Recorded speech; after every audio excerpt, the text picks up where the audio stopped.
Good morning, kids, and we're back again.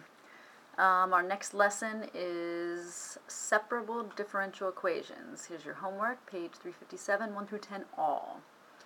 The warm-up, though, is on previous stuff. Solve the differential equation, and if you remember, solving a differential equation just means that you have a derivative, and solving means get y by itself.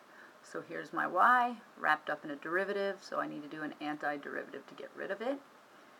And y is equal to power up x cubed over 3, and that 3 will cancel with that 9 to leave a coefficient of 3 here. X to the first antiderivative is x squared over 2, and that 2 will cancel with this 4 here to leave a 2. The antiderivative of 5, remember technically x to the 0 is 5x to the first over 1 plus c, and my plus c now can be found because I have an initial condition when x is 1, y is 0, x comma y, so I can plug in the x and 0 for the y, so 0 equals 3 times 1 minus 2, 1 cubed minus 2 times 1 squared plus 5 times 1 plus c. 3 minus 2 is usually 1, 1 plus 5 is 6, so solving for c, c is equal to negative 6. Therefore, I can go and replace my c with a negative 6. And I have found not the general solution, but the particular solution to this differential equation with this initial condition of 1, 0. B, find the velocity and position function. So I'm not giving a number, I'm giving a function for the given acceleration. So remember, given acceleration, velocity is the antiderivative of acceleration. So is the antiderivative of 6t, which then using my power up would be t squared over 2, canceled with the 6 to give me 3, plus c.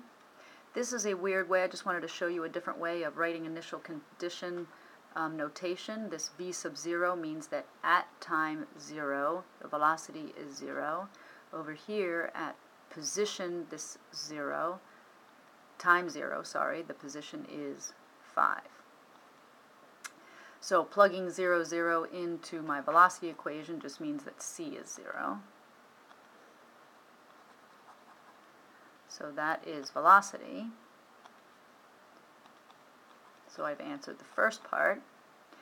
Then remember that position is the antiderivative of velocity, which is the antiderivative of 3t squared. Oh, I get so lazy, right? And I forget my dt's. Which is power up t cubed over 3, which will cancel with this 3, and then plus c, which equals position. But using my initial condition, I plug in 5 is equal to 0 plus c. So therefore, s of t is t cubed plus 5.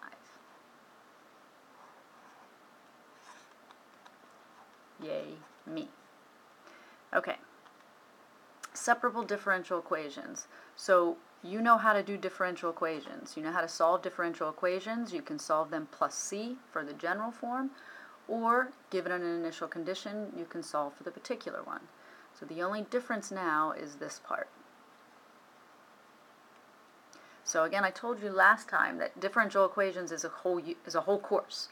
But here in BC, we can handle the simplest versions, and the simplest version are the ones that we've done before, and like in the warm-up, and then the next step up is separable. So, solving separable differential equations. So there is my first example. Now when either AP or we are nice to you, we at least give you a clue in the directions, saying, watch out, this is a separable differential equation. Sometimes they don't say that, though. So step 1, recognize this is a separable differential equation. And how you recognize it is on one side of the equation you have x's and y's. X's and y's, two different variables, they need to be separated. So, step 1, recognize. Step 2, algebra 1, and separate them. Right? Since x squared times root y is a product, you can just undo the root y and move it over. Then integrate. So notice algebra, recognition, and then algebra before integration.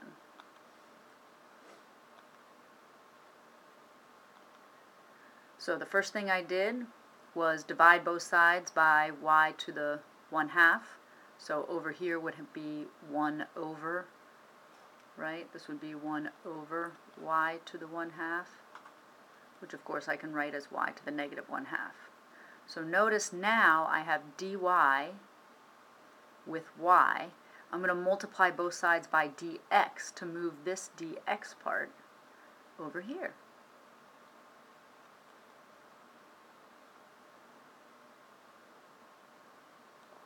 Right? Or you can think of integrating with respect to x and canceling out the dx's. So notice that over here now I'm integrating y stuff with respect to y stuff with respect to y, and x stuff with respect to x. Isn't that nice and clean? So now just using my power up properties, add 1, divide by 1/2, aka multiply by 2.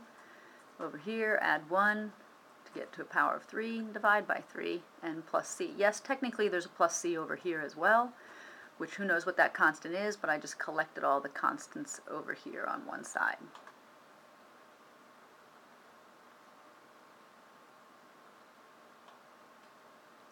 That's why only one c is needed. Now I apply the initial condition, and the initial condition is 0, 0.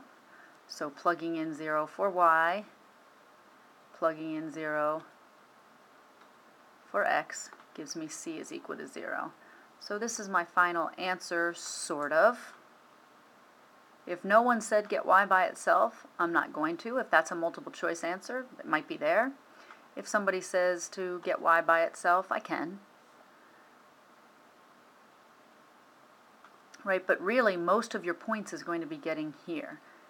Only get y by itself if you're matching multiple choice or somebody directs you to, which is going to happen in some later screens. I'll show you what that looks like.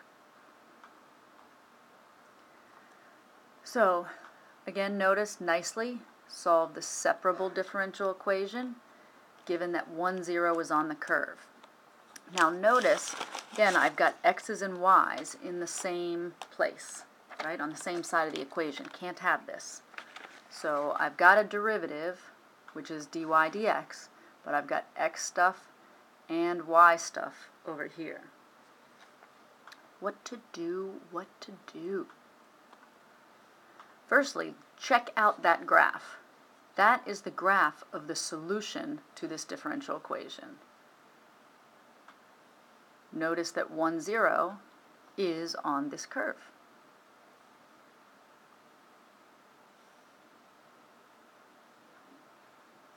Obviously not a function, right? Lots of places where there isn't a graph, by the way. Notice that this derivative, if you look at this derivative, where is this derivative not defined, right? Whoops, sorry. Y prime does not exist when 3 minus y squared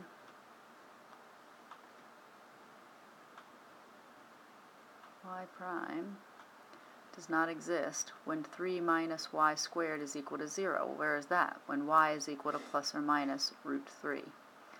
Well, what is that? 1.7-ish, right? So when y is 1.7-ish, sure enough, doesn't that look like there's a vertical tangent there and there? Now at negative 1.7-ish, the graph doesn't exist.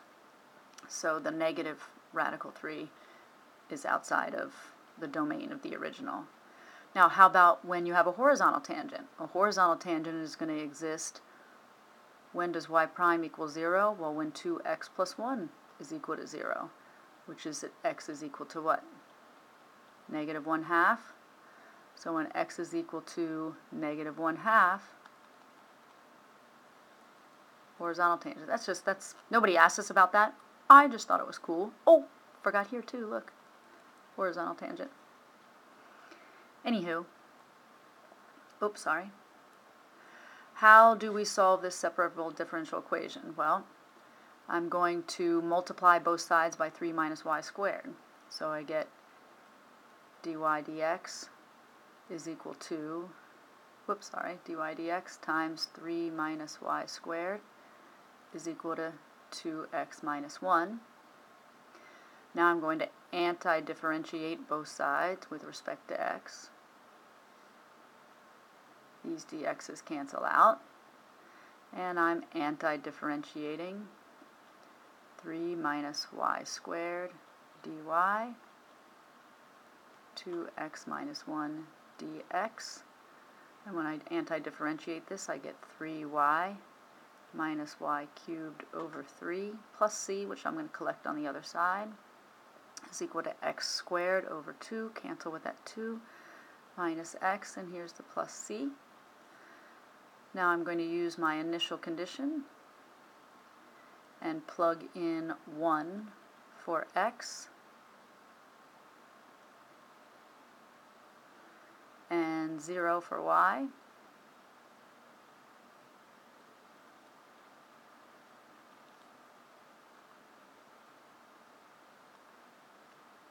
So 3 times 0 minus 0 cubed over 3 is equal to 1 squared minus 1 plus c.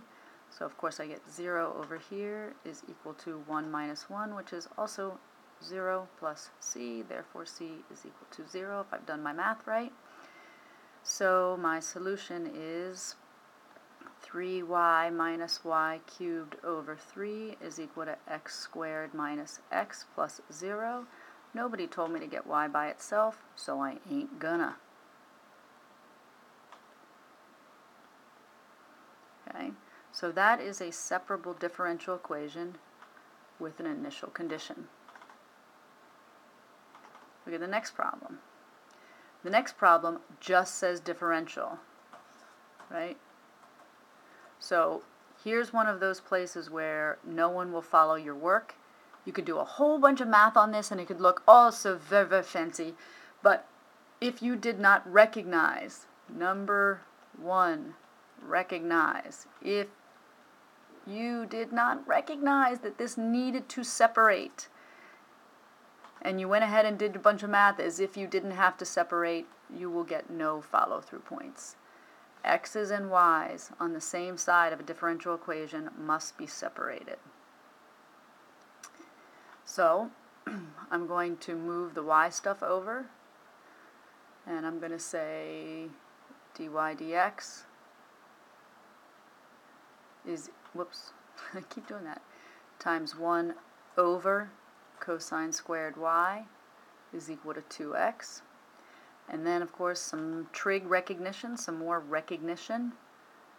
Recognize that 1 over cosine squared, right? Anti-differentiating a quotient isn't anti-differentiating the numerator and anti-differentiating the denominator. So before I do any calculus, I'm going to do a trig rewrite and say that is 1 over cosine squared is secant squared. Take the antiderivative of both sides with respect to x. Ah! Keep hitting the wrong button there.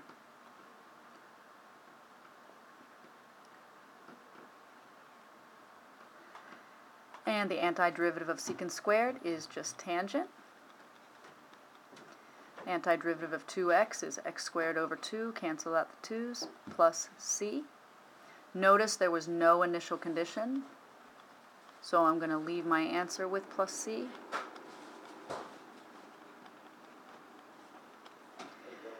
Again, this answer, if I'm not told any different, which I wasn't in the direction, this answer I'm going to leave. if this answer is not, if this is a multiple choice question, it isn't there, y needs to be by itself, therefore I just take the inverse tangent of y. Just be very careful with both inverses and reciprocals. You're dealing with domain issues. It's not, you can't be as cavalier with this plus c. In other words, if I take the inverse tangent of y here, it is, you have to do some checking before you decide if you're just going to leave this plus c on the outside or if it needs to be contained in the argument of the inverse tangent. And that's why, when in doubt, leave it like this. Now, here I promised you where it would be obvious, or at least somewhat obvious, how they, in a long answer, want you. Of course, again, if it's a multiple choice, you just match the answer. But if this is a long answer problem, or a part of a long answer problem, how do you know that you must get y by itself? That's how. Solve the differential equation. Again, this is separable because we're doing that lesson, and it doesn't say separable. Further, they're a little mean in that they group both x and y in these parentheses. So they ask you to solve. Your solution should be expressed as an explicit function. Y has to be by itself and is a function. Further, they're also asking you to check the domain. Hello, Algebra 1, Algebra 2. All right, so this derivative is a product of x and y, and then that product is squared. And they gave me an initial condition. So remember, after plus c, I need to plug in to find c. Oops, peek, that was the answer. So, of course, I'm going to write this as dy dx is equal to x squared y squared. And then I'm going to separate, move the y over here. So I'm going to divide both sides by y squared, which of course means I have y to the negative 2 dy dx over here is equal to x squared. Integrate both sides with respect to x. Boom, boom. How do I integrate y to the negative 2? Y to the negative 2, add 1, and I get y to the negative 1 divided by negative 1 or multiplied by negative 1 is equal to x cubed over 3 plus c. I'm going to go ahead and put my negative over here. And then I'm going to plug in my initial condition. Of course, this is 1 over y.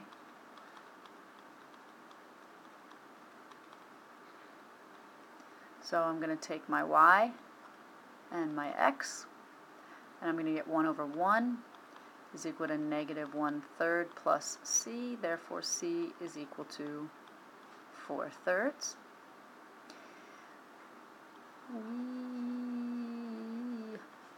So I have 1 over y is equal to negative x cubed over 3 plus 4 over 3.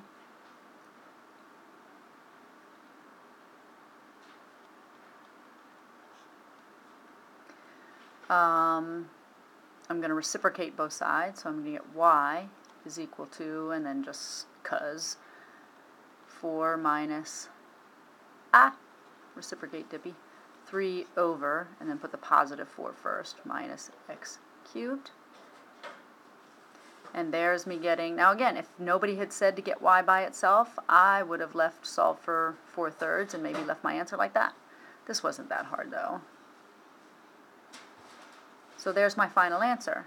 But I get -1 because I did not state the domain. So how do I find a domain?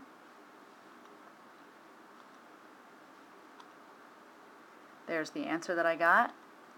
Rational expression. How do I find out when a rational expression is undefined? Take the denominator, set it equal to 0. Right? So 4 is equal to x cubed. So x is equal to the cube root of 4. Remember, it's not, cubing is a 1-to-1 function, so I don't have plus or minus. So the domain over which the solution is valid is where x does not equal the cube root of 4. Now I'm going to take, you do not need, you're not going to be tested on the following, but here, just for the coolness factor, right? Here's what the solution, the graph of the solution, looks like with 1, 1 as its initial condition, right? Solving this is the graph of what I get. Now there is another part of the domain, and I just rewrote the solution in this form for this program to graph GeoGebra. But here, notice that this is what I get, right? What's interesting is that if I'd given you a different initial condition, say -1, -2, you'd get different solution curves, and notice that you get a different restriction here, right? You can see where x is not valid. Again, I should go back here. Notice that there is a break in the domain there, I guess, where you can figure what that is, right? That would be the cube root of 4, right, is where that vertical asymptote is. If I give you a different initial condition, isn't that cool? Calculus is crazy. All right. So again, here we go. Solve the, they didn't tell us that it's separable. We had to recognize it. And again, report the solution. Doesn't that sound kind of funny? Report the solution. Explicit function. So get y by itself, but they didn't ask me about the domain. So here we go. I have to do a little, in order to separate this, I could subtract 3y, but I don't know how to anti-differentiate with -3y plus a derivative. That's the kind that takes you into differential equations, the coarse differential equations. Plus, anyway, I still would have a y left if I did that. So the first thing I do, good F word, factor. So I got the y as a product, because that's how I know how to do separable differential equations in first-year calculus. Then I divided both sides by y, which of course is the same thing as saying y to the -1, anti-differentiated both sides with respect to x. The antiderivative of y to the -1 is ln absolute value of y. And then, of course, x squared over 2 plus 3x, and then didn't forget my plus c. Then, since I had to get y by itself, I needed to e to the both sides. So e to the ln is equal to e to the all that stuff.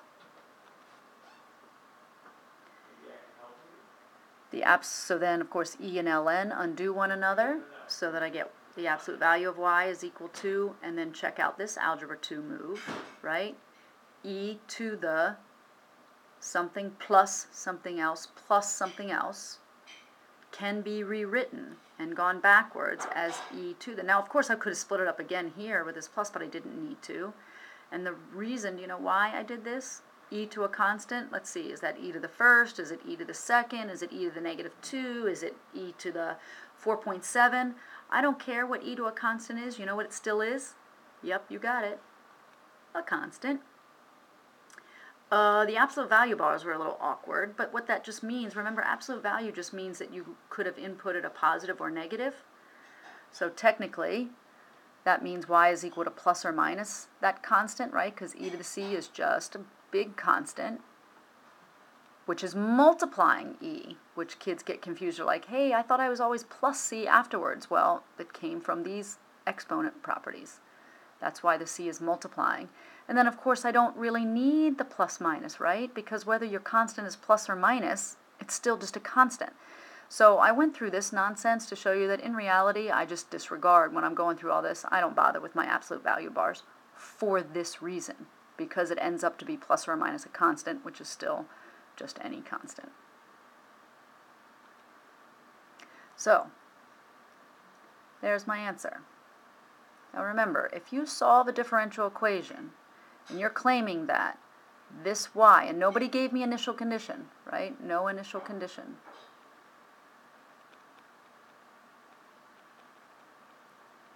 So my answer should have a c in it, and my answer does have a c in it. Well then, if I am correct that all this work, that what I have here is the solution to this differential equation, well then what should I be able to do? That's right, take the derivative. So check this out. I think this is really cool.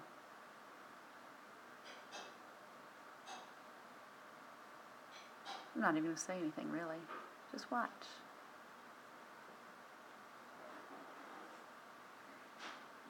Yee-hoo! See what I did there? I mean, I chose C can be anything, so just for convenience sake, I chose C to be 1. And then I showed that if I do some factoring and some rewriting, this is Y. Crazy. All right, last example before my battery runs out on my camera. Solve this separable differential equation. This looks so gross, but it's really not. Again, I used some exponent properties to separate this out so that I could get my y stuff over to the other side. Right, dividing by e to the y, so this would be 1 over e to the y, which I can rewrite as e to the negative y. Then, of course, I'm going to anti-differentiate both sides with respect to x. This takes a little u substitution. This is e to the u, where u is equal to cosine x. So then du is equal to what? Negative sine x. Osmosis the negative out front, and there's my u. So I just get the antiderivative of e to the negative y, of course, is e to the negative y times the derivative, or divided by the derivative of the stuff. And there I go. With my plus c, I just divided out the negative. This time I did have an initial condition. So I plugged in pi over 2 and negative 1.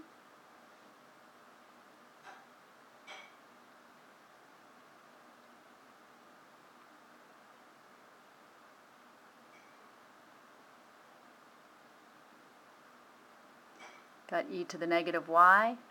But they told me that I needed to get y by itself, so guess what I'm going to do? You got it, ln both sides. So I get negative y is equal to ln of all that stuff. Multiply both sides by a negative. Then they told me to state the domain over which this is valid. So you got to know your ln properties, right? When you're taking ln, the argument has to be